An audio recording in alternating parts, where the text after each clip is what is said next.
Say hello and welcome to this side event, Lessons Learned Toward the Design of Cooperative Approaches to Climate Action. As Vice Chair of the GISC, I'm honored to host this event. Since its operationalization at CMP1 in Montreal, joint implementation has contributed to mitigation action under the Kyoto Protocol, supporting parties to leverage private finance and project development experience to support the delivery of action of climate change. Joint implementation has also served to facilitate cooperation among parties in developing and supporting mitigation activities. In adopting the Paris Agreement, parties recognize that the operation of D.I.A. can inform the design of various approaches under Article 6. Dear participants, I would like to thank Secretariat for the opportunity to meet each other and share information on the lessons learned from the D.I.A. project's development and implementation. I thank you, all participants here interested to take part in these discussions. Not in the last, I want to thank our panelists kindly accepted to share their experience and knowledge in development of the D.I.A. projects. I would like to introduce Mr. Benoit Leguet, which is member of Joint Implementation Committee, Managing Director of the Institute for Climate Economics, and I want to thank him to moderate this discussion today. Benoit has been advising since 2002 public and private decision makers on issues related to the transition to a low carbon economy, including policies and economic tools. He lectures on the economics of climate change in various master's programs. He is also a member of several expert groups, inter alia, the Kyoto Protocol's Article 6 Supervisory Committee, the Advisory Board on the Economic Matters to the French Minister for Environment, the Good Planet Foundation's Scientific Committee, and in addition, he was in 2013 a member of the group of experts for the French debate on energy transition. Prior to joining the DEPO group, Benoit worked on greenhouse gas emission verification assignments, particularly in the energy sector, and on advisory assignments on the economics of the climate change for public and private clients. Benoit is an engineering graduate of the École Polytechnique and the NSTA Paris Tech, and holds a master's degree in environmental economics from Paris University. A French national, he is fluent in French, English, and Spanish. Thank you very much, Benoit, for being here. The presentations today will be delivered by Mr. Igor Shishlov.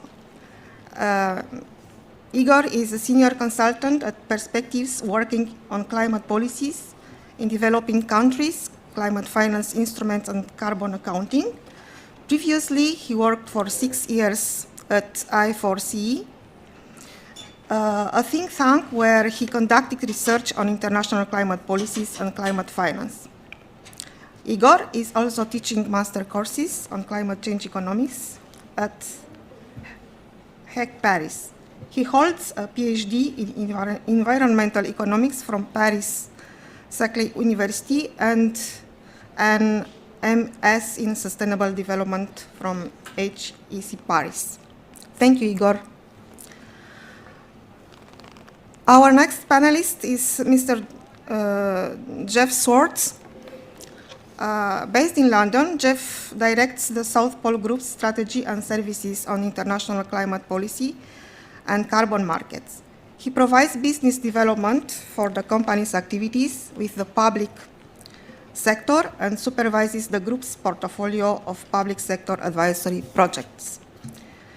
Prior to joining South Pole Group, Jeff was the managing director at the International Emissions Trading Association.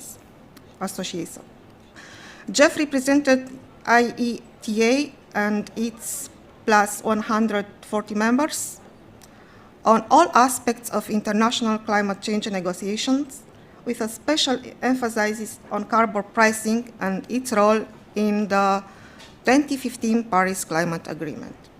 Jeff also spent more than 4 years in Beijing working on the UN Clean Development Mechanisms for the Nordic Environment Finance Corporation and Evolution Markets. Thank you, Jeff. Our next panelist is Ms. Constanze Haug. Constanze works in head of Secretariat of the International Carbon Action Partnership, a network of more than 30 governments and public authorities to share best practices learned on emissions trading and ways forward to larger, more robust carbon markets. ICAP's work involves three main strands: technical dialogue among ICAP members, including on linking ETS, developing ETS knowledge products, and capacity building on ETS. Prior to joining ICAP, Constanze was a tenured researcher at the Institute for Environmental Studies at University in Amsterdam, where she completed her PhD in climate policy. She also consulted for the Work Bar Carbon Finance Unit, the Flexible Mechanism Unit at the UNFCCC Secretariat, and the Environment Unit at the German Federal Ministry for Economic Cooperation and Development. Constanze holds an LLM in Environmental Law and Policy from the University of Kent, UK, and the BA degree in International Relations from the Technische Universität Dresden. Thank you very much, Constanze. Our next panelist is Mr. Werner Betzenbichler. It's active as expert in MRV of greenhouse gas emissions since almost 20 years.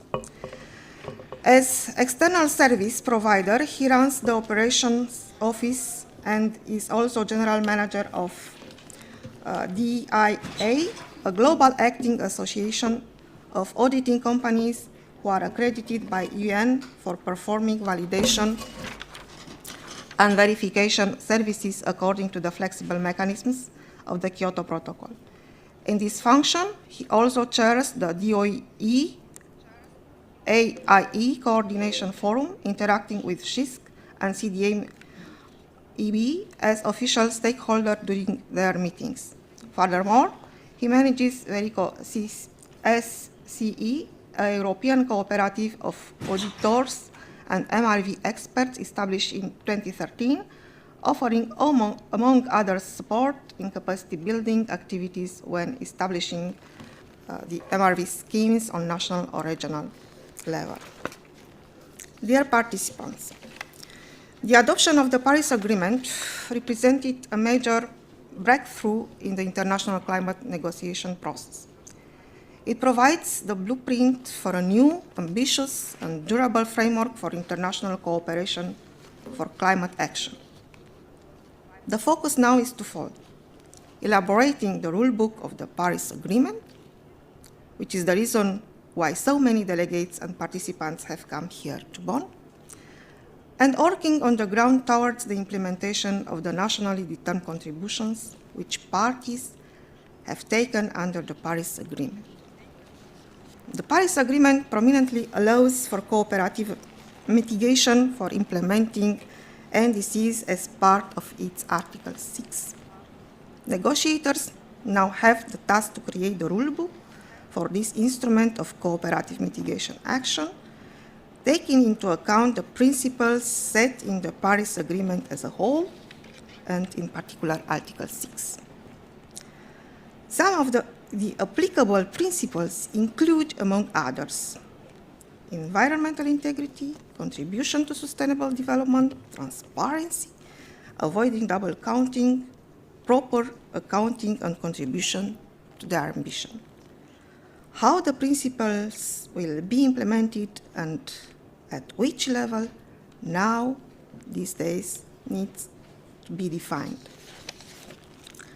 For the mechanisms established as part of the Article 6.4, The Paris Agreement clearly recommends that the rules, modalities, and procedures be established taking into account the experience gained with and lessons learned from the existing mechanisms and approaches adopted under the Convention and its related legal instruments.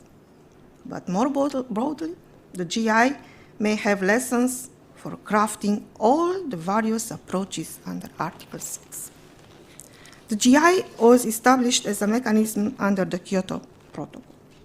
Over the past decade, the mechanism has generated a very large volume of activities with 604 registered projects and 23 programs of activities, with implementation of activities in 17 countries. Activities implemented under the GI have, in particular, generated some 872 million of emission reduction units. What makes the GI special is that it is the only mechanism which has operated specifically between countries with a climate target at the international level, with system in place to account for transfers without double counting. This may be relevant in the context of the Paris Agreement, where all parties have a contribution to climate action under their NDCs. In addition to that, the GI brings both the experience of a decentralized and centralized oversight over activities. This side event is intended to reflect on the experience gained from the implementing of GI projects and share lessons learned, views, and ideas which can inform the development of instruments for cooperative mitigation action in service of implementing mitigation action under Paris Agreement. Thank you very much. Let's now pass the microphone to Benoit to moderate this meeting. Thank you, Benoit. Okay, thanks a lot, Jetta, and welcome everyone. My task is going to be twofold today. I will deliver a quite short speech, rather a number of statements, opinions that I will deliver to the panel. I'll try to stick to 5 minutes to keep my time to minimum. And then my second task will be to moderate the panel, which will follow. Panel during which the panelists will have the liberty either to pick up some of the elements I will have given or totally ignore them and speak about their own experience of JI. So they will be totally free. The only constraint that we have is, if I'm not mistaken, we have to free the room at the latest at 2:45 and possibly a little ahead of 2:45. So I would ask each of you to be quite concise and be straight to the point. If time allows, and time will allow, because you will be disciplined, your panelists, we will have time for Q&A with the audience. Q&A means that the question needs to be concise as well, and the answer will strive to be concise. But the point is to have some interaction with the room, because I'm quite sure there's lots of experience in the room as well as at the panel. So having said that, okay, I'll try to do this. I've been interested in JI for a number of years, not long enough possibly. Just a quick historical overview of what JI was.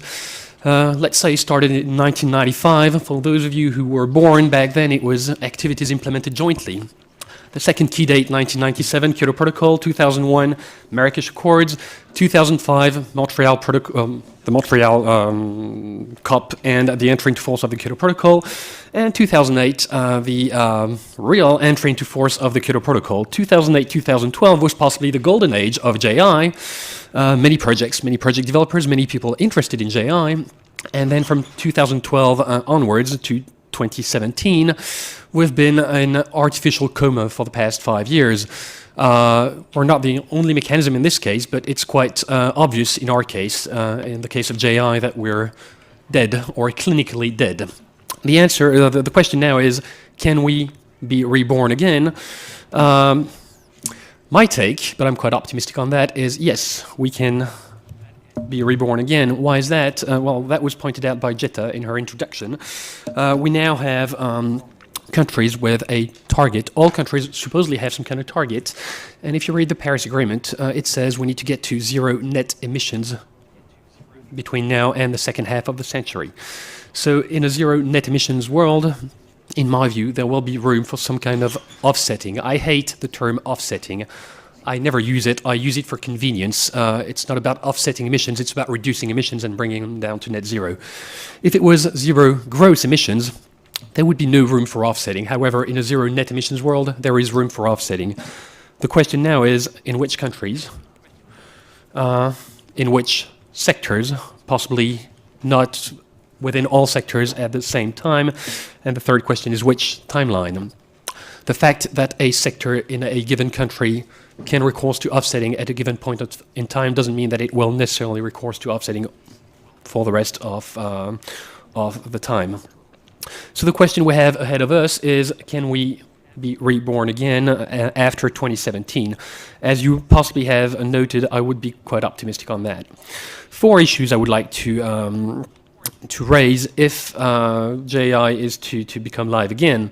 J.I. or J.I.-like mechanisms. Don't take my word as I'm not a J.I. fanatic. J.I. is only a concept that can be used by countries or the UNFCCC to develop projects that reduce or capture carbon. So we'll start with a bit of math. I'm an engineer by training and an economist, and this is quite a strange equation. In a nutshell, what I believe is we have everything in our hands for producing the rulebook for Article 6 of the Paris Agreement if we build on the experience of Article 6, Article 12, and Article 17 of the Kyoto Protocol, plus possibly some residue from the Kyoto Protocol, which I would have forgotten. There's possibly some lessons to be drawn, good and bad. But anyway, I take it that building on this experience from the JISC, from the CDM Executive Board, and from Article 17, then again, good or bad experience, we can possibly deliver a quite resilient and useful Article 6 rulebook. So, first issue, accounting and hot air. In theory, there's a robust accounting approach for JI, but there's a but. There is also some hot air, which was a, let's say, deemed necessary in the times of negotiating the entry into force of the Kyoto Protocol. Now, JI has nothing to see with hot air. However, hot air impacts joint implementation. So the fact that we have hot air in the system was actually quite detrimental to joint implementation. So having robust accounting is necessarily useful, but it's not necessarily the only thing we need. So the question to the panel I would like to ask is the joint implementation approach for accounting, now using very old vocabulary that would be ERUs and AUs. If you don't know what it means, don't bother, because you possibly won't need it for the next years. Is it still valid for the approaches embedded in Article 6? Question to you guys. Second issue I would like to raise, the additionality/baseline issue. Okay, for those of you who've been involved in JI or CDM, you possibly know that proving additionality is not an easy task. Prima facie, it's supposed to be quite easy. Okay, look at what would have happened in the absence of the mechanism, etc. Very easy. Not. There's evolving policies, evolving practices, etc. So even in countries without targets, such as the countries that the CDM operate in, they've had to try to go around this problem, like introducing E+, E- policy, etc., because the world is moving, and the idea is that we need to incite countries to take on commitments and not deter them from taking commitments. So the question is, do we have to assess additionality and the baseline against a projected expected future? Is it against a target? Is it against nothing? What is the answer? I don't have the answer, but I would like to hear the panel's views on that. Another way to pose this question is the concept of additionality as we know it, or as it has been developed throughout the experience in Article 6 and 12, is it still valid for Article 6 of the Paris Agreement? Does it need to be revisited? If so, how? If not, well, too bad. Issue number 3, NDC implementation. Now, for those of you who haven't been up to date on the latest development, JI projects are not offsetting projects. I mean, they're basically here to reduce emissions first and foremost. So that's why I hate the term offset. There are projects that reduce emissions, and then you can use this emission to offset. But that's a second step.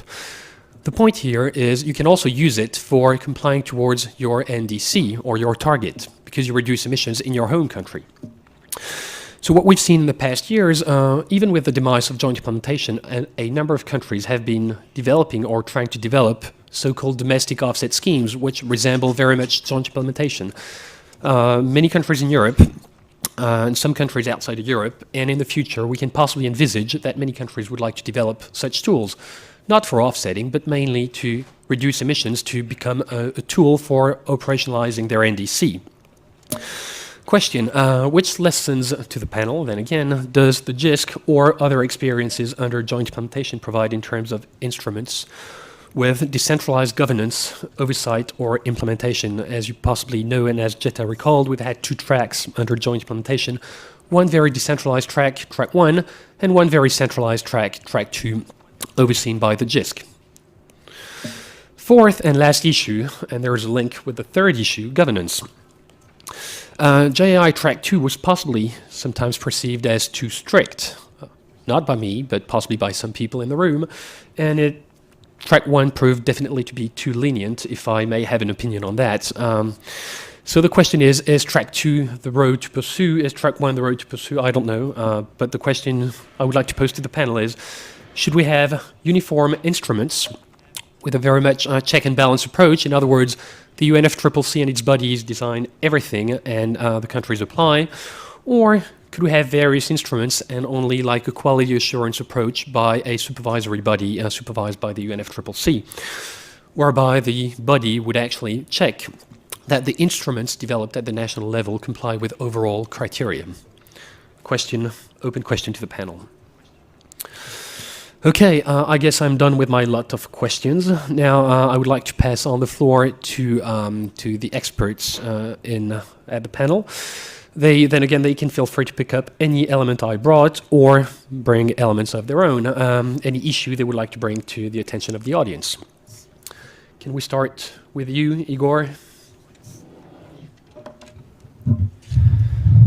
Thanks, Benoit. The presentation should appear on the screen magically. Thank you. All right, so my name is Igor. I work for Perspectives, an advisory and research company working on climate policies and climate finance in developing countries. And I'd like to present what I call 6 lessons from the Article 6 of the Kyoto Protocol for Article 6 of the Paris Agreement. And I'm going to try to do it in 6 minutes, so I'm going to go fast. I assume a certain level of knowledge in the room, so please bear with me. And please take those lessons or ideas as raw ideas, as food for thought. All right, so the first lesson, the Article 6 of the Paris Agreement actually looks like JI rather than the CDM. So if we try to decrypt the Article 6, we've got 2 mechanisms with transfer of ITMOs. So in both cases, we've got the adjustment of NDCs, because both exporting and importing countries have their emission reduction targets. The difference between 6.2 and 6.4 is the supervision. So in the case of cooperative approaches, we've got only the UNFCCC guidance, whereas in the case of 6.4, we've got the full-scale supervision of the UNFCCC. That's what the text of the Paris Agreement says. So that really looks like JI Track 1 and JI Track 2. Second point, similar to JI, there's actually a lot of hot air if we look at the current NDCs. So we all know that here there's a famous graph from the IPCC that basically demonstrates that the NDCs, as they currently stand, take us to 3.5 degree warming. And this gap, there's also been the emissions gap report published by the UNEP prior to the COP. So we know that there's a big gap. And in a way, this gap is a hot air against the trajectory, 2 degree or 1.5 degree trajectory. So there's a certain resemblance with the situation we had under JI. If we talk about international transfers of mitigation outcomes. Now, I know it's a little bit of a provocative sort of way of putting it, but it's just to provide you some food for thought. Now, point 3, Benoit mentioned baselines and additionality, and I think J.I. was a great demonstration how the government's approaches to setting baselines and treating additionality really depends on their ambition, in our case, NDC ambition, in the case of the Kyoto Protocol, the position of a country on its AAU budget. And we've got a very good example from the N2O projects in Ukraine and in France, where we saw basically Ukraine setting the least possible baseline in terms of ambition for its GI projects, because it was sure to be in compliance at the end of the commitment period. Whereas in the case of France, the government expected to be short on AAUs and therefore applied much stricter baselines. And this is, of course, applicable to the Article 6 of the Paris Agreement, depending on the ambition of an NDC. Lesson 4. If there is a loophole, it's going to be used sooner or later. And I think most of you know what actually happened at the end of the Kyoto commitment period, where Russia and Ukraine sort of opened the valve to millions of emission reduction units and flooded the market. And that's the direct sort of consequence of a combination of having hot air and having virtually no supervision under GI Track 1. And if you actually read the text of the Article 6.2, as it currently stands, it looks very much like GI Track 1. So unless we apply necessary safeguards, we might have a similar situation, a similar loophole is going to be opened. Lesson 5, flexibility or the use of flexibility mechanisms must be conditional upon high-quality MRV. In fact, under the Kyoto Protocol, the use of GI and other flexibility mechanisms was conditional upon successful GAG inventory review. And this created, in a way, an economic incentive to comply with MRV requirements. Now, we can debate the level of these requirements, but in reality it did work. And several countries were suspended because they didn't comply with the review of their inventories, and this incentive actually motivated them to repair the inventories and get back into compliance.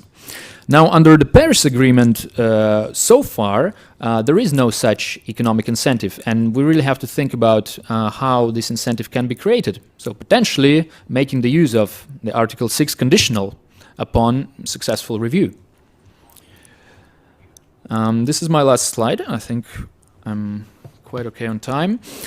So governance, and again, the issue that was touched upon already by Benoit, governance is really crucial. And here I would like to reiterate that the Paris Agreement is actually explicit in that cooperative approaches should allow for higher ambition in their mitigation and adaptation actions. So we're really not talking about offsetting here. We're talking about growing ambition. So how can we ensure that? How can we ensure ambition and environmental integrity? Well, there are many ways, but for example, for the Article 6.2, and again, making a parallel with the experience of GI, why not only countries with sufficiently ambitious NDCs or NDCs aligned with a 2-degree or 1.5-degree target should be allowed to use Article 6.2? Otherwise, we have the GI Track 1 loophole discussed earlier. Now, it's a question how exactly we assess the ambition of NDCs, but that's a topic for deeper discussion. For the Article 6.4, we should probably have robust international supervision, something similar to GI Track 2 or the CDM. Of course, I agree with you, Benoit, that we have to also manage the costs so sort of balance the cost and the stringency, of rules. But we really have to think about this international supervision. And that's it. Thank you very much.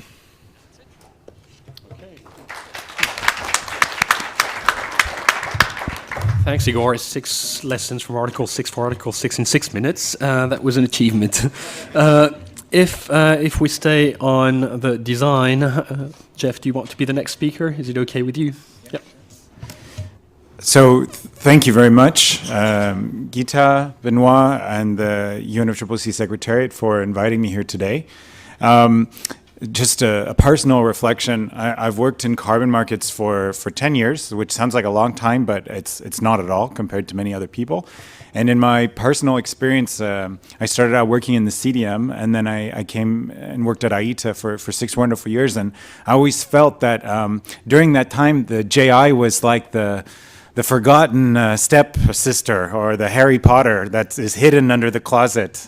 It was a mechanism during those years that didn't get a lot of attention, and compared to the CDM or the new market mechanism or the framework for various approaches, which were the hot flavors of the day. So for me personally, I always curious, what is going on with JI? What's happening there?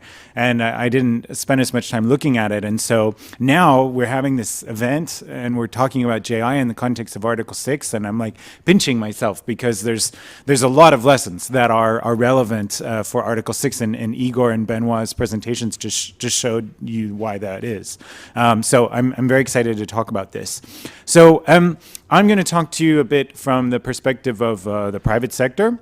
And I work with the South Pole. So as a company, we've developed over 400 emission reduction projects, either in the CDM or in the voluntary carbon market.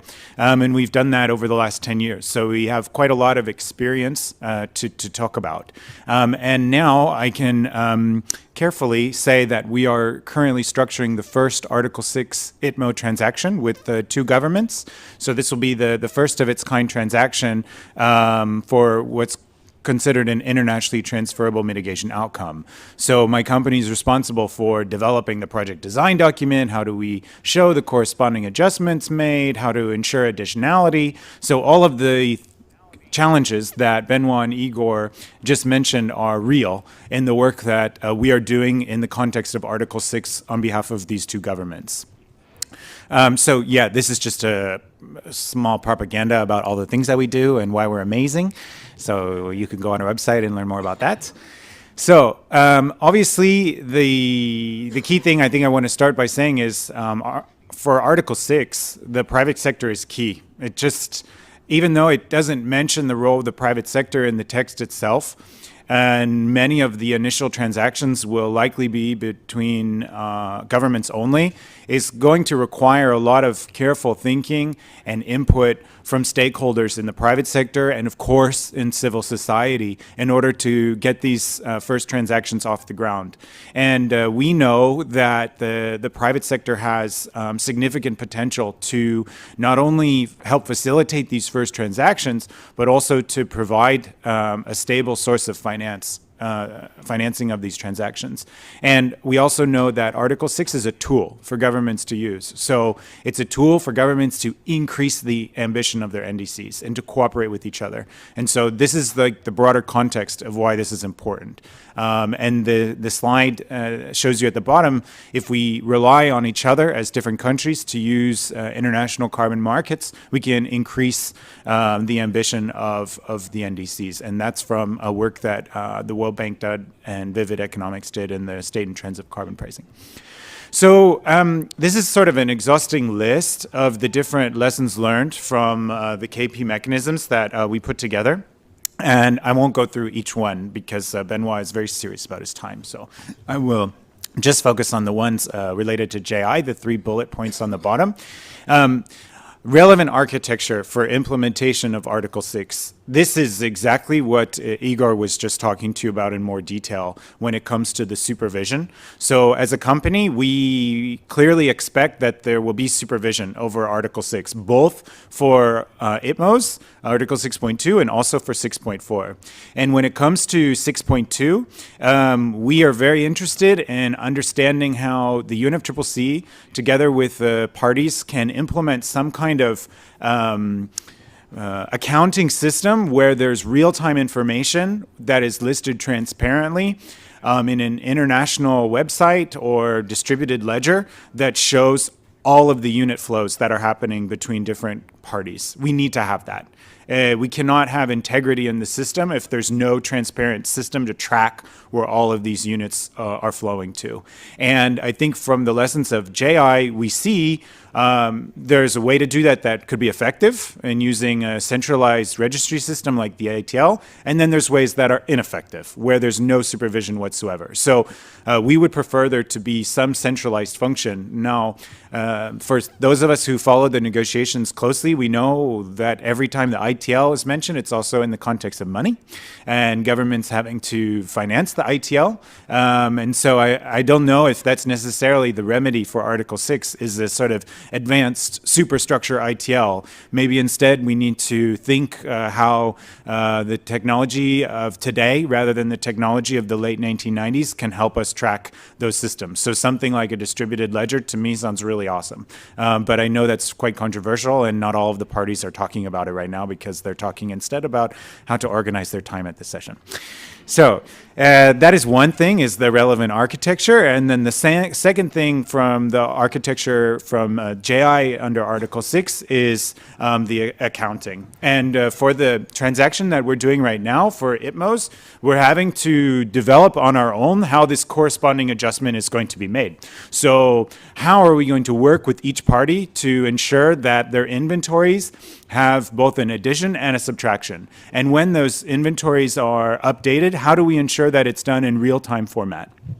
And also, how do we make sure that it's done transparently? Because if all of this is going to work, then it needs to be transparent. Otherwise, we're going to fall into the same trap we had with the KP mechanisms, where NGOs, as they rightly should, will scrutinize that there's things happening that nobody really knows about, and they're not representing the environmental integrity, the highest environmental integrity. So for us, we would like to see a system when it comes to the accounting and corresponding adjustments that need to be made for Article 6 that utilizes some supervisory bodies or panels, technical panels, within the UNFCCC. That is essential. That is the nuts and bolts of the KP that needs to go into the future Article 6. There has to be centralized technical bodies that can ensure that these corresponding adjustments are made and can work alongside countries to make sure that that's done. So we envision from the private sector some centralized functions that are essential under Article 6. Igor already mentioned why environmental integrity and transparency under Track 1 was problematic. I don't think I need to go in any more detail there, apart from the fact that as a company, we wouldn't touch today a credit that represented hot air. That's just a reputational risk. And I'm speaking on behalf of a company that develops emission reduction projects, but if I was speaking from a company that buys the credits, I would say the same thing. No one wants to touch those units in today's day and age. So we have to move as far away from that as possible. And then I think the last thing is the lack of a prompt start under Track 2 limited its appeal. And unfortunately, we could have been doing a lot more activities under JI Track 2 under the second commitment period of the KP, but it didn't work out that way. And so there was more of an attractiveness under Track 1, and that wasn't the most environmentally sound system when you look at the two. And I think for us, as a company, we are right now, as I mentioned, doing the first ITMO transaction, but we're a little concerned that there isn't enough piloting also being done under Article 6.4. And there's a concern that many parties will just put a lot of the eggs of the Article 6.2 in their basket, and they will have less room left over for 6.4. And then we might end up kind of recreating history like we did with JI Track 1 and 2. That's entirely speculative, but today in 2017, I feel like there's a lot more action and attention on Article 6.2 than 6.4. So I just have a few slides. I know I'm out of time, Benoit. I'm so sorry about that. But we have some slides for how Article 6 can be operationalized. And a lot of these come from a report we did for the European Bank for Reconstruction and Development earlier this year. It's published. It's on their website. And you can find all of these recommendations in that paper. Many of them come from the CDM, but they're also similar for JI. So things around effective carbon prices, how to make sure these mechanisms are standardized, how to migrate the KP mechanisms or the nuts and bolts of the KP mechanisms into Article 6, and then how to make sure that there's time for piloting Article 6, because I think what a lot of people don't realize is the short time frame that we actually have before countries start to legally implement their NDCs in 2021. And that means there are parties who are going to need to be contracting emission reductions under Article 6 starting on January 1st, 2021. And nobody knows how these things are going to work. So from a company, we're always saying, let's do pilots, let's get excited, let's do some innovation here. And we're starting to fall on some positive reactions from parties because they see that the timing is super short. And then on governance, I think Igor already talked a lot about that, but just two things I can highlight. For us, it's very important to have checks and balances. So again, the importance of having strong centralized supervisory bodies, and then having enough capacity building initiatives. Because you looked at just in Igor's example, the Ukraine and France, which are a bit of extreme examples, but at the same time, those are two parties, and they needed to understand how Track 2 of JI worked for the same reasons. So any capacity building that could be done to support parties to implement Article 6, I think, would be time and money also well spent. I don't have time to go into accounting, but again, you'll find all of this stuff in that paper that we did for the EBRD. It's super. So I thank you, and I appreciate the opportunity.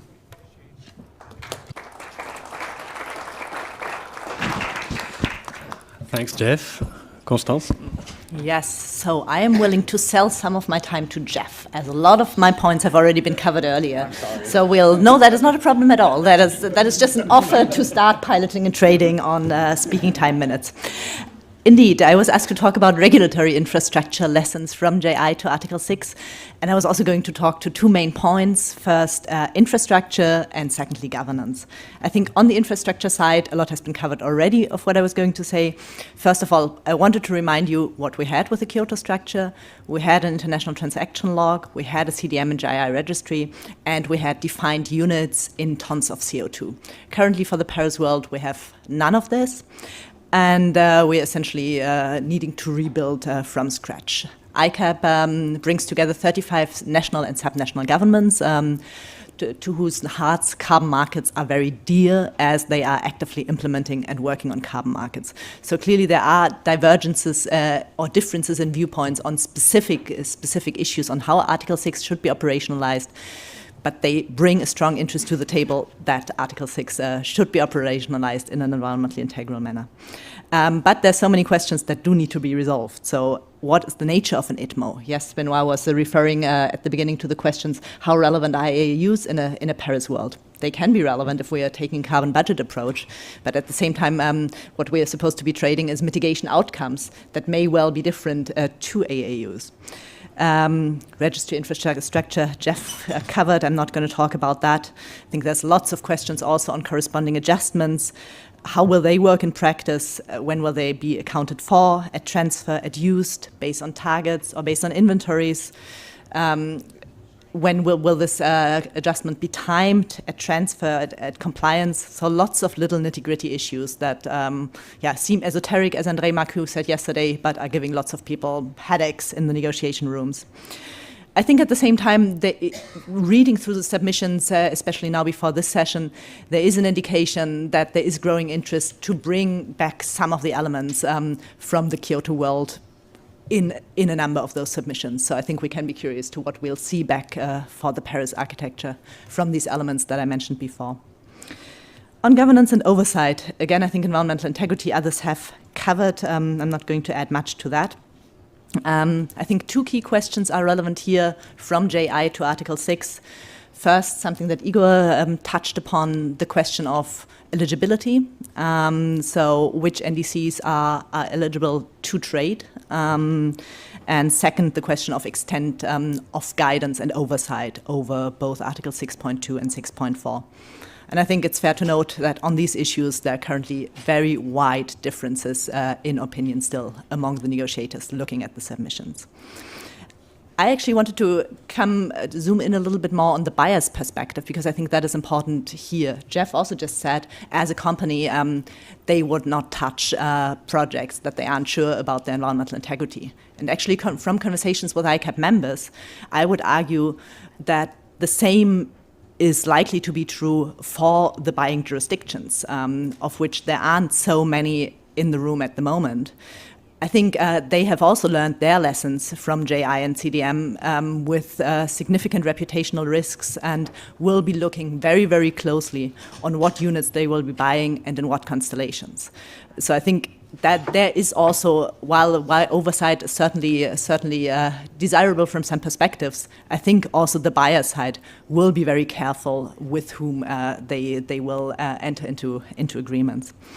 And I think also they will look to make agreements with countries that already have robust MRV systems in place, that possibly that they won't necessarily do a government-mediated transfers without an underpinning of a policy or of a specific sectors and emission source. I mean, these are all speculations, but I am somewhat hopeful in this regard.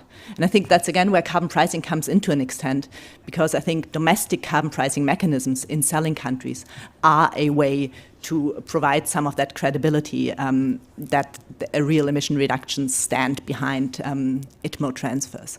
That, of course, is again premised on conditions of ambitious caps in the context of ETS or in other contexts. But I think we will find time and increase our ability to scrutinize these aspects more closely. So to just conclude quickly, I think this lessons learning exercise is very relevant for what we are doing in the negotiations at the moment, and it will be about striking a fine balance between not blindly copy-pasting provisions from the Kyoto world, while at the same time also carefully considering which elements are worthwhile carrying over. Thank you.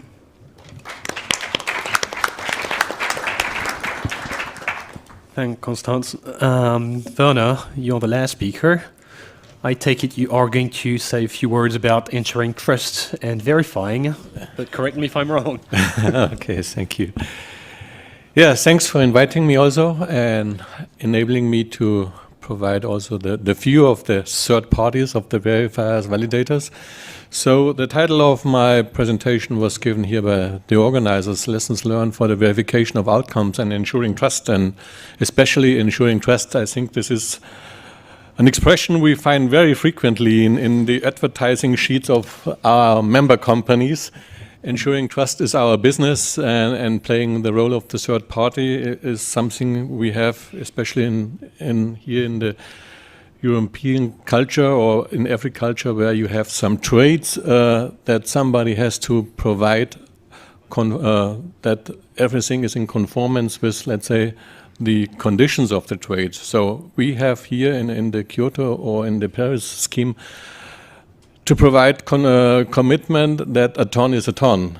And maybe there can be some calculations, rules that maybe emission reductions should be multiplied by a factor to be converted, let's say, in a conservative ton or something else. But again, this is following then approved regulations and requires an assessment by experts. So wherever we have business, so I think, and wherever we have legislation, we need a jurisdiction and an executive, and the third parties are a kind of police and a kind of referees, and provide the expertise to those who cannot run, let's say, MRV methodologies and not apply all their technologies themselves. So from the CDM NGI, so I simply accumulate them as the flexible mechanism. So yeah, we have some aspects to take over in the future regulations. So the one is the need for a clear, non-ambiguous regulatory framework. A framework covers legislation, so in principle the Paris Agreement and all the modalities and procedures afterwards, regulations, the methodologies, how to report then data under whatever paragraph it is, verification, and also on accreditation. So the lessons we have learned from Kyoto is, okay, the Marrakesh Accords, they have not been perfect. So they have been a shot in the dark with all, let's say, imperfectness, but a good guess as much as possible at that point in time.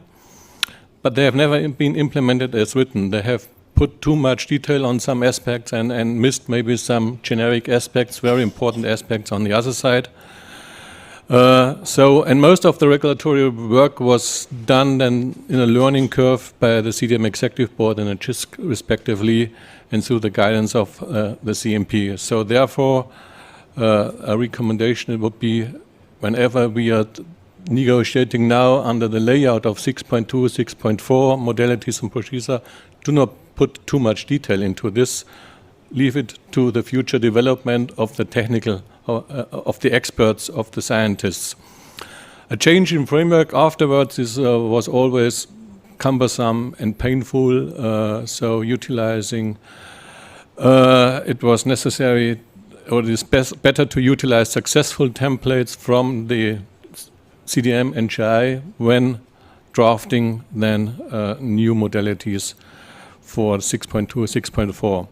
So also mentioned by another presenter that loopholes will always be used if somebody can create profits out of this. This was also learned especially under track 1, but also under the other mechanisms when methodologies have not been, let's say, safe enough, when it was possible to interpret maybe additionality, let's say, in a very lenient way.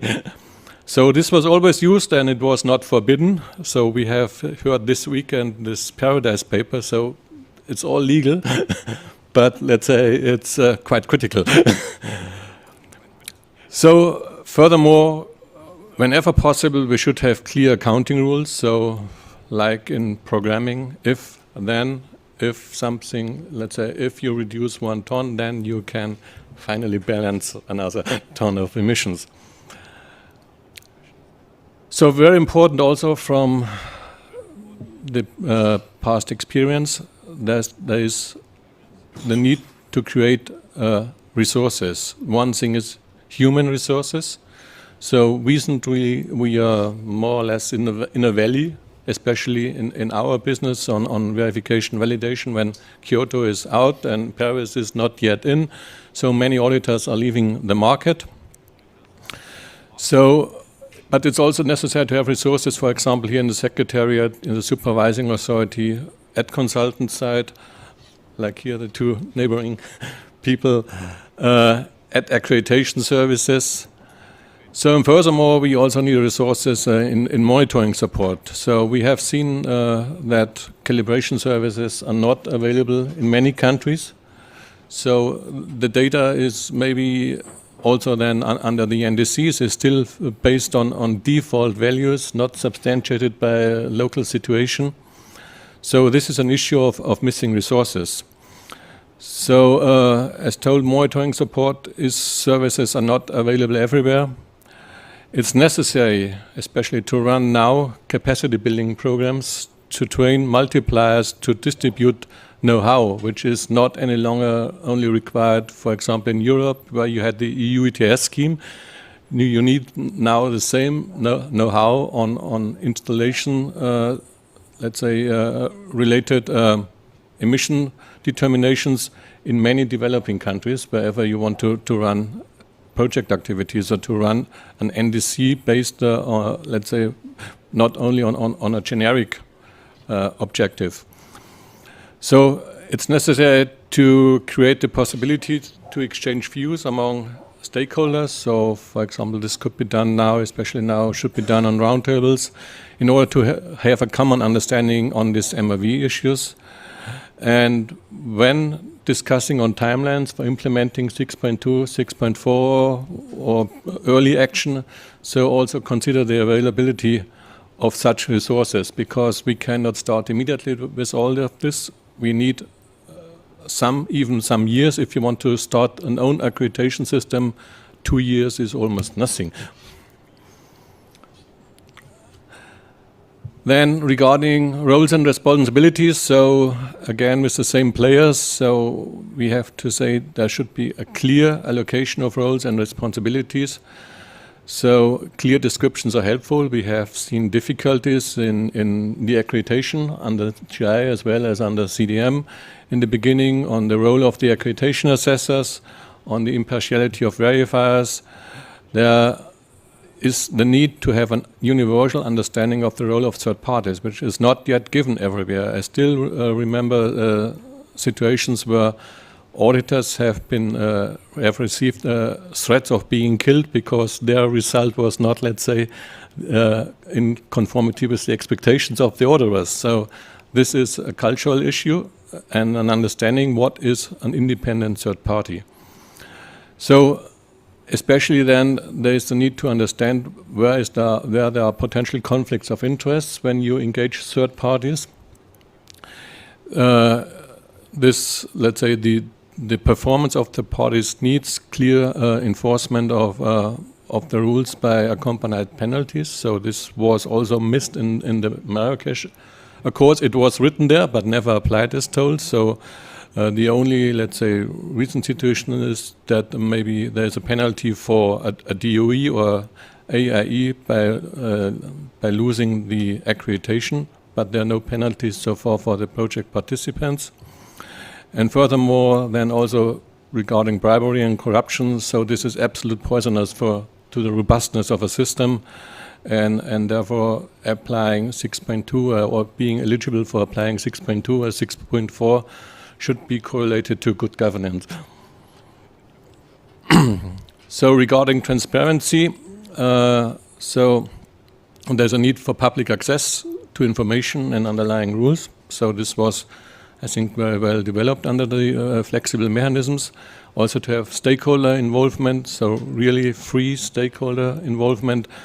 And finally also a regular review of the modalities and procedures, now first to be developed under 6.2, 6.4, and therefore establishing continuous improvement process. So there was in principle, besides D.I.A, there was no completed review so far.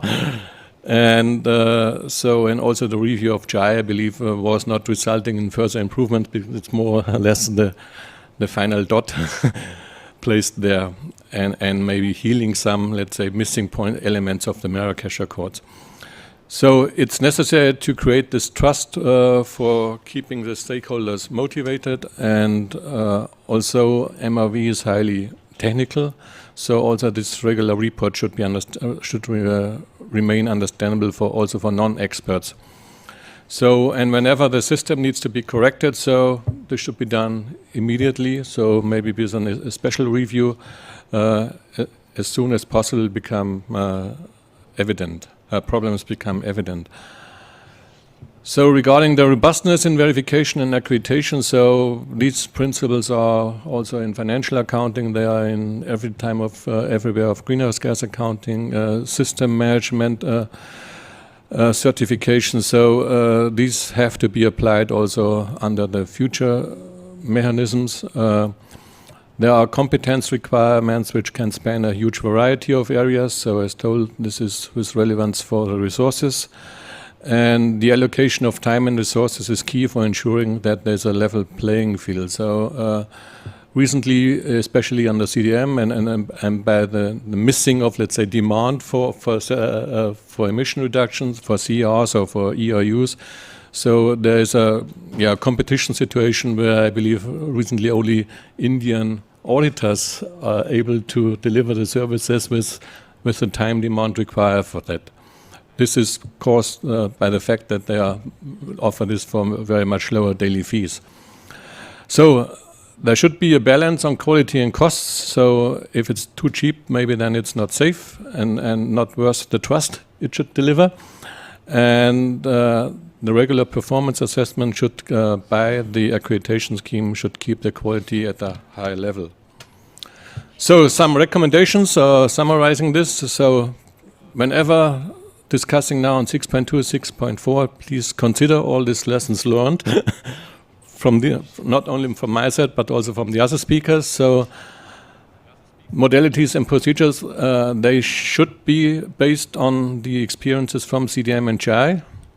So I believe that also most of CDM GI methodologies can be applied also under this article 6.2, 6.4, and also when NDCs refer to emission reduction activities and not only to an inventory. So then the use of the existing infrastructure, human resources and tools would be a very time and cost efficient approach, but then we should also take care that the infrastructure is still alive in 2 years or in 4 years.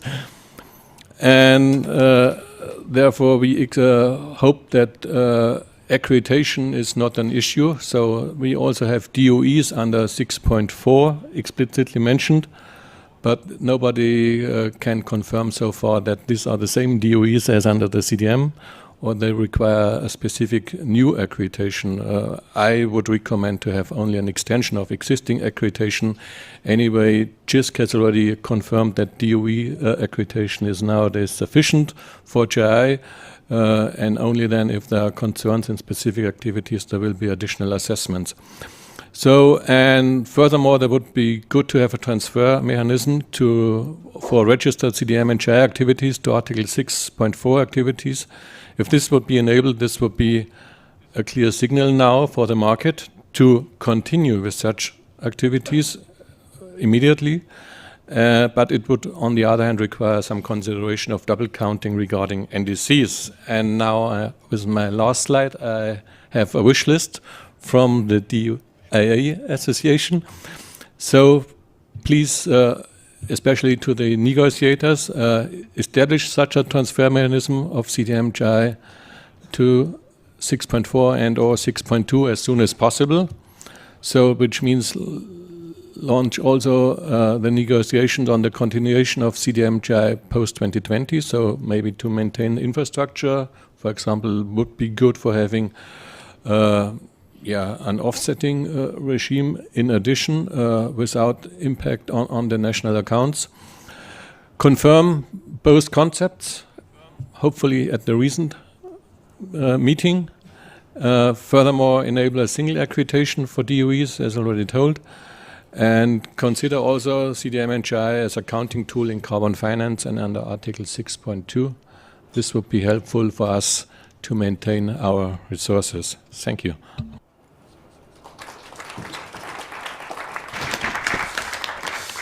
Okay, thanks, Werner. Well, since you've been collectively disciplined, we have a bit of time for questions. Now, I would like to welcome questions from the audience. The rule is quite simple. State who you are, name, surname, affiliation, etc., and ask a question. Comments are welcome if they're short. And the panelists will feel absolutely free to answer to whichever question they want to answer and to ignore the others. So we'll take a number of questions in a row so that the panelists can feel free to do so. Any question, comment? Yes. Hi, Thomas Kanzi from Vivid Economics. Sorry, great, thank you. Thomas Kanzi from Vivid Economics. I have one question specifically for Igor. Thanks very much for the lessons, and particularly on lesson 6. Your suggestion was for Article 6.2 to have essentially a binary cutoff. Your target, your ambition, whatever, however you assess it, either confirms to a 2 degree or less than 2 degree target, or you are not enabled to trade. Do you think that is a suitable way forward to encourage countries to participate in these markets? And where do you see the trade-off with encouraging future investment for countries that are not themselves able to commit to a stronger target? Okay, thanks, Thomas. Any other question to the panel?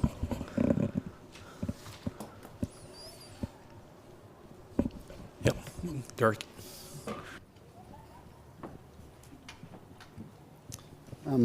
I'm Dirk Forrester with IETA, and this is probably more of a comment than a question, but I was really struck by, and I appreciate Constanze kind of bringing in the buyer country issue, because to me, a lot of the discussion was about what a seller might want to position themselves to do.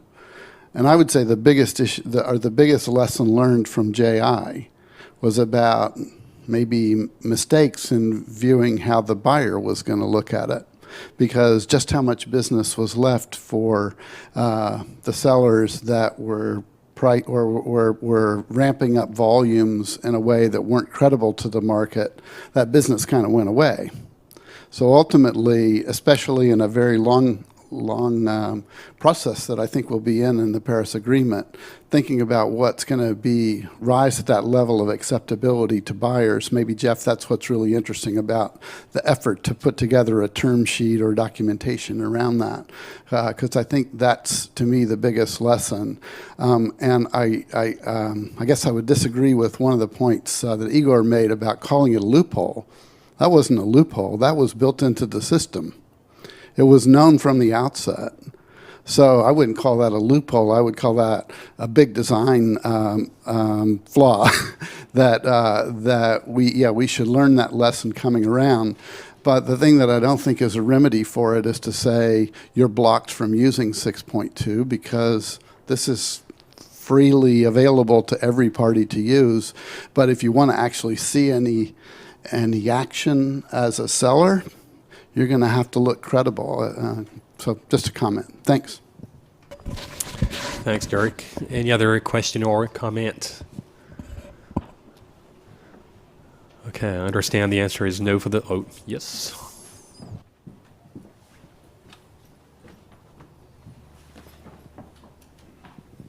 Thank you. I'm Julia Melnikova from Adelphi.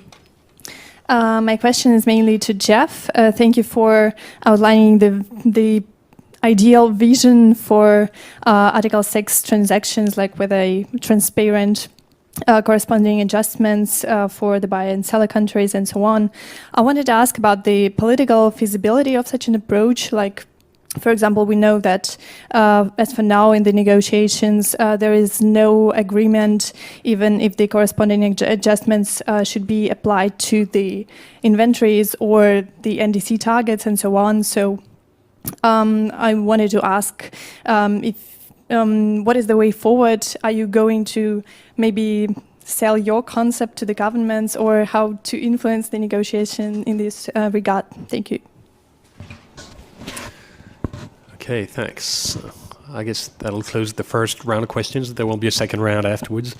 Okay, so we have questions on the eligibility of countries, on the role of buying countries, and on the political feasibility of some proposals. Igor and Jeff, you've been designated as respondents, but Werner and Constanze, I just don't want to hinder you from responding if you have any element you would like to bring.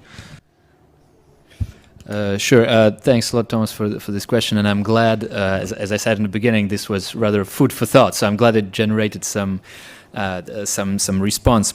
Well, obviously, most probably, a black and white cut off is not the way to go. It's usually not the way to go. But we can imagine different ways of addressing the problem. I think the main message here is that if we have a combination of hot air / unambitious NDCs and no supervision, we've got a problem. So we need to address it. And of course, cutting off is one way. We can also imagine things like, discounting if the ambition is not sufficient enough. Or we can imagine something like additional supervision, for example, by the UNFCCC in case NDCs are not ambitious enough. Now, how do we assess the ambition of NDCs and the alignment with the target? That's a whole another issue. But yeah, and Dirk, thanks. I also agree with what you said. Well, it's a question of terminology. It's a flaw that was built in the system. But I think, again, the important message is we have to avoid it with Article 6. Thanks. So thank you for the question. And also, if I may answer one of your questions, Benoit, because I didn't get the chance to answer any of them. So your question around how to do the corresponding adjustments, even though the negotiations haven't been finished, is a critical one. And the countries that we're engaged with, what they're primarily focused with is making sure that they can test out the transactional processes and elements and required documentation that needs to be done before 2021. And so something like corresponding adjustments, we'll have a conversation with these countries about how to do it, and we might agree trilaterally the best way. And then that might be in contrast to what is agreed to by parties in the Article 6 rulebook. So we'll just have to make our own corresponding adjustment of those corresponding adjustments. But my personal view, the best way to do that is to ensure that the addition and subtraction is done immediately at the time the unit is transacted. So even before it can move across a border, the adjustment has to be made at the time. It's like when a plane takes off. I don't know if you ever see, but the crew in the orange vest, they come in and they give the manifest to the pilot. So the pilot knows everything that's on her or his plane. And then they can take off. The same thing has to happen with an Article 6 transaction. Before you give the unit, you need to know exactly what you're giving, and then you need to make that exact adjustment before the unit can leave the border of the country. To me, this is simple logic, but there's different levels of interpretation. And that kind of touches upon the second question, Benoit, that you raised around if the JI approach is still valid for, the JI approach on accounting is still valid for approaches under Article 6. And I must say, as a company, South Pole's main clients in the carbon markets are companies who want to voluntarily who voluntarily want to reduce their emissions and have voluntary carbon neutrality goals, or what is now called carbon positivity goals, which I think is like the yoga of carbon offsetting. You know, I'm no longer offsetting and I'm being carbon positive, but that's the new thing. For us, we talk to these companies, and these companies aren't stupid. They know what NDCs are all about. They know that the accounting for NDCs is all about. And some of these companies are big banks, or they're big postal or transportation companies. And so what they've come to us and said is, if I buy a voluntary emission reduction unit from you in 2021, can you make sure that a unit will be added to the NDC or to the inventory of the host country that is where I'm making that offset happen? And to me, that's a fundamental challenge for a company, but at the same time, it borrows some of the logic from JI, where if you are to issue an ERU, you first have to make the AAU adjustment. It's the same kind of architectural elements that I think no one ever thought would be relevant, but somehow are relevant again. Right, and do we have some more questions? The second round's open. Yep.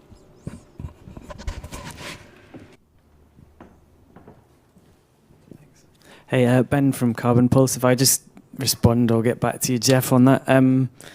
Your clients seem to be quite enlightened companies. I'm just wondering if that's, or how realistic that could be to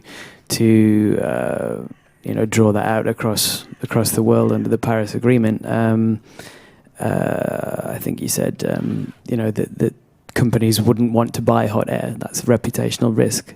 I think once a system's in place, isn't it the case that companies don't care? They just want to comply in the cheapest way possible, and it's somebody else's risk that is spread. It's the UN's, the EU's, and then ultimately all of ours when we burn.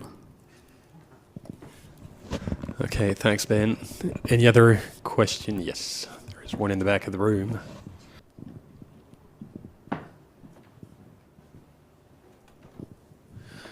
Hi, I'm Tobias Schmidt from ETH Zurich. I have a provocative question, which I struggle with myself, so I was wondering whether you have an answer, and that is isn't Article 6, isn't there a danger that there will be ambition taken out of the ratcheting up of NDCs? Because if I have, as a country, see the great mitigation potential in my territories, but I could sell those mitigation potentials through Article 6, make money. why should I increase my ambition and make it part of my own NDC?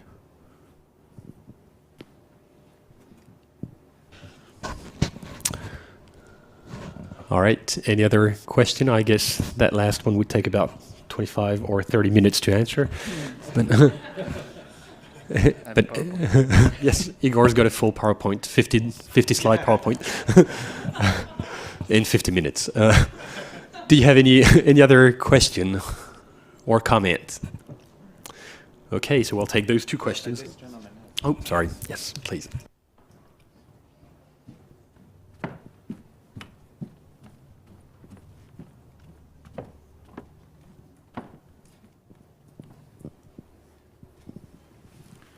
Sergei Roginko, ex-Russian GI committee. My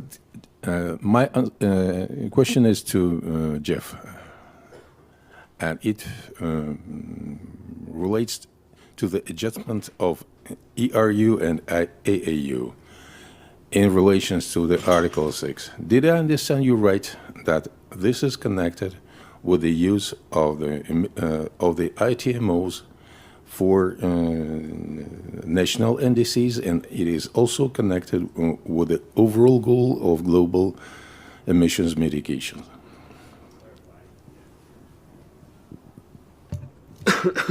Okay, so we have one question on buyer's behavior, another one on the integration of ambition within Article 6, one on ITMOs, and I would like to reiterate one of the questions I asked to you guys. What is the right level of scrutiny? Is it at the project level, like Super Track 2 style, or is it absolutely no scrutiny at all, somewhere in the middle? Where exactly, and which, if you were tomorrow's JISC, which object would you supervise?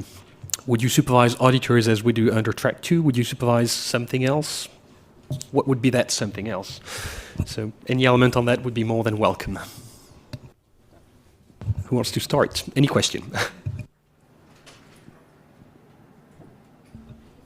Okay, so regarding your level of scrutiny questions, yes, it clearly depends how an NDC is structured.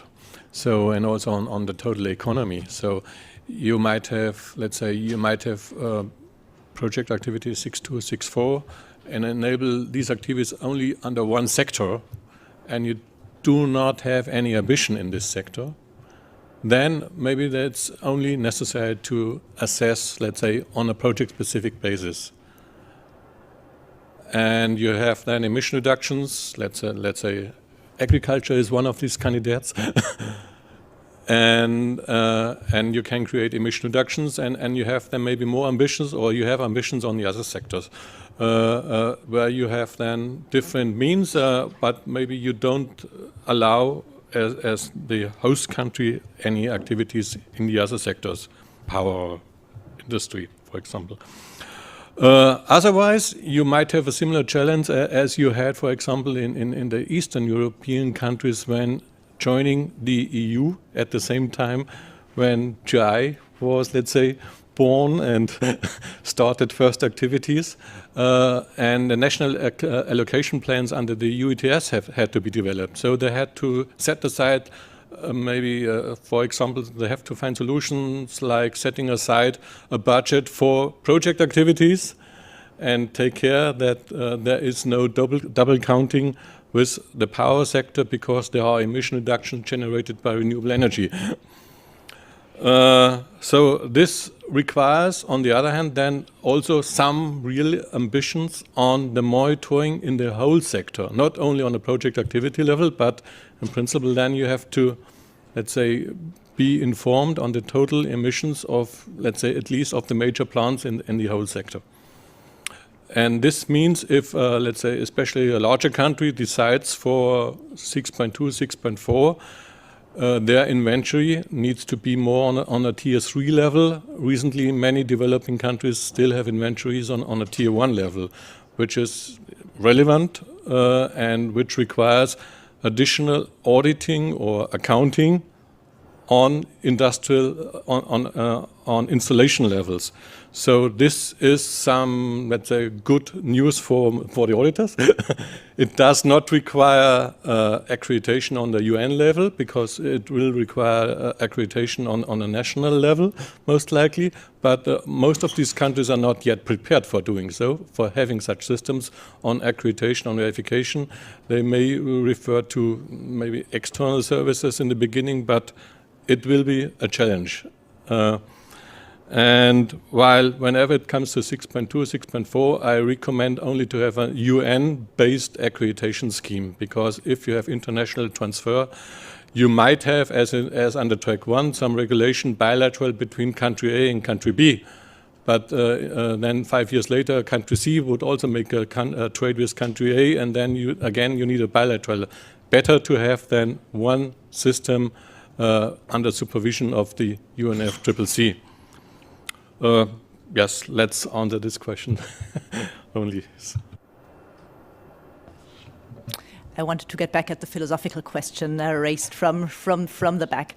I think Article 6 and raising ambition, it makes sense to take the broader view and think about the benefits that can come about through these transfers. So, I mean, these transfers, if the whole system is well designed, can reduce emissions earlier than would otherwise be possible if a country were to take mitigation action on its own. They can contribute to technology transfer, tech diffusion, capacity building. They allow to verify climate finance outcomes if you then you quantify them and you cancel the resulting units. So I think it's all these aspects that mean that ambition raising and markets can go together if the whole system is well designed. So that would be my reply on that. And I think then I had that one larger reflection, because I think so far we just haven't touched on it, that here we are discussing markets on their own, but the whole discussion is, of course, very much connected to the larger transparency framework negotiations in the Paris Protocol. So these aspects will also be looked at again by other people and from a different angle. So just as a quick reminder on that. So let me just do a quick round robin of those questions. So to the gentleman from ETH, Zurich, I had the same question in January of last year after reading and digesting. Oh yeah, we got the Paris Agreement, and then reading it again and thinking, oh, what does this mean? Because absolutely, in a world in which more and more countries move towards economy-wide NDCs, then the opportunities for abatement to be exported shrink. Yes, and countries need that abatement for their own consumption, for lack of a better word, or for their own meeting their own targets. And I would just echo what Constanze would say, and then also mention that for many countries they look at Article 6 in the vein of how to support and have finance to fund those emission reduction activities. And for many countries, from the sort of buyer perspective, they also view Article 6 as just a way of doing results-based climate finance. So they might not actually get any reductions. They might instead say, well, I'm doing Article 6 as a way to contribute to another country's NDC, and it quantifies that contribution, that climate finance contribution, in tons of CO2 equivalent, which at the end of the day, every single taxpayer and every single donor country would want to see that quantification being done, rather than, oh, I've given you 15 million euro, and then what do I have to prove for that? If you can do it through Article 6 and quantify it, and those reductions stay in the country, then you can say, well, I helped that country reduce its emissions by a factor of 3, so 5 million tons, which is quite amazing for some countries. So I think if you look at it in that context, rather than a transactional approach, it's also quite interesting. And then to Ben's question about companies not wanting to touch these low quality credits, and also how to ensure that they're not touching the NDCs, and it was also sort of related to the gentleman who's sitting here in the front's question. So the context of my remarks is made more around there are companies who want to voluntarily reduce their emissions. And those companies want to also nowadays contribute officially to the Paris Agreement. So before they might buy an emission reduction from country A and then use it for their own carbon offsetting goals, they'll want to make sure that it's been properly accounted for in the NDC of that host country, so that there is an addition. And so they might not be able to seek the claim of that reduction anymore. Not all companies realize that or think about that, but for the ones who are supporting activities inside the scope of the NDC, for them to buy those emissions reductions and to have ownership at the same time as the country would count them would be considered double counting. And so we're having to revisit the whole concept of offsetting after 2020 and the whole utility of the voluntary market. So a lot of companies who are offsetting today after 2020, they might only be able to say, well, I'm contributing to an NDC. They cannot actually seek claim anymore for a lot of those reductions. And that creates a lot of fundamental challenges for companies like mine. And there isn't enough time, but there's an excellent paper which just came out this month by ICROA, the International Carbon Reduction Offset Alliance, which looks at this very issue. So if you're interested in that, I would consider looking at the paper. I'm also going to pick on the question on the danger of ambition being taken out, because I think it's at the core of the discussion about the Article 6. Well, in reality, the ambition depends on the political will of the countries. But that said, we have to ensure that what you describe doesn't happen, that we actually encourage reduced ambition through the use of the Article 6. And we've had experience with the same type of question under the CDM, with E+, E- policies.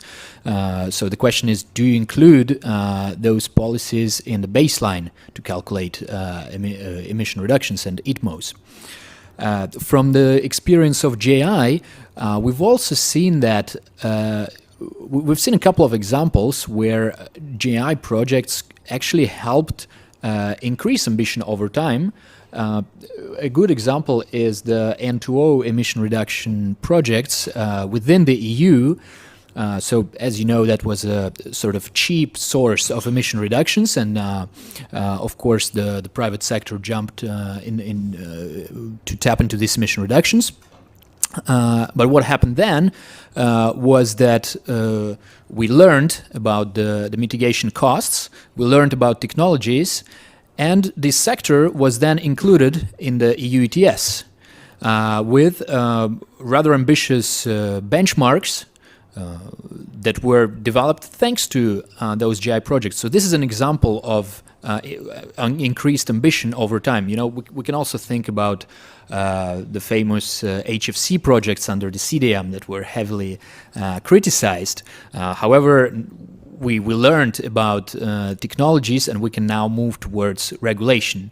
Of course, that wouldn't happen without political will, so this comes hand in hand. Okay, thanks to the panelists. We have 3 minutes left to wrap up, so I'll try to do that in 2 minutes. Well, first message here. Obviously, I see lots of interest in Article 6, hopefully in JI as well, but possibly more in Article 6 of the Paris Agreement. And your presence here today is possibly an omen of such an interest on the side of those panelists. Second message here is we've raised many issues, possibly try to bring some questions and some answers to the questions raised. Not too sure we fully grappled with the questions, but at least many issues have been raised. That leads me to my third message. It's possibly time that we try to think a little bit more holistically. I'm very happy to moderate a JI side event, but I would be even more happy to moderate or contribute to a JI/CDM/Article 17 side event, joining forces to try to devise and to design Article 6 of the future. So I hope what has been said today at the table and within the audience will flow to the plenaries within the COP and try to feed into the discussions on Article 6. I believe, by the way, Jetta, you will be going to the plenary in couple of minutes. So with that, I would like to thank Jetta and thank the Secretariat for organizing the side event, thanking you for attending the side event, I'd like to thank the panelists for delivering some of their expertise, and I wish you a fruitful COP. Thank you.